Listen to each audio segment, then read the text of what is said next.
there are 9 billion connected devices. That's smartphones, that's smart fridges, that's smart everything today. And that number is going to go up by 5.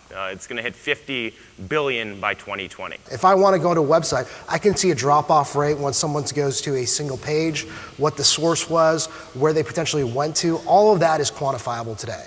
When you talk about the physical world, it hasn't been, and we're just starting to kind of enter that market where things are quantifiable. When you're a marketer, you tend to discount the value of putting a billboard because it's very hard to track the actual ROI.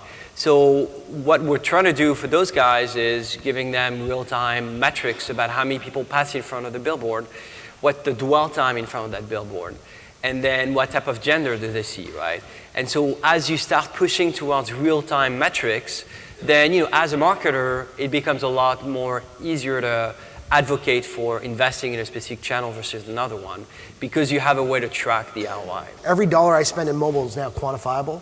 So that's going to shift dollars there. It's going to make it just like search, where there is a pure ROI. Now with the new enablement of this product search, it's really straightforward. You search like any other e-commerce site you would do, and you have more options.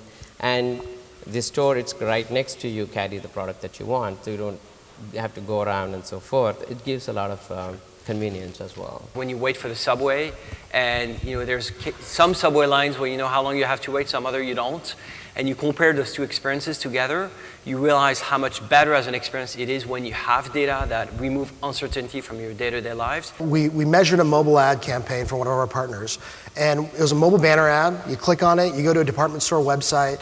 I think they spent about $100,000. They had 155 orders. So really, it was probably one of the worst performing kind of channels that you could typically use. But when they started to measure, of the people that saw the ad, did they then go into the store? And how did that compare against the overall population? All of a sudden, they saw 13,000 visits that actually occurred because they were exposed to the ad. This is still the nascent stage of the product search, if you will. So where it performs the best is, like, say, in electronics or furniture or appliances, those kind of stuff. There's this huge opportunity where if someone's out shopping at local businesses, they're still looking around. They're just trying to decide what to buy. And you've got them in the best zone because they're ready to buy. Like, they're shopping at different places. They're ready to purchase.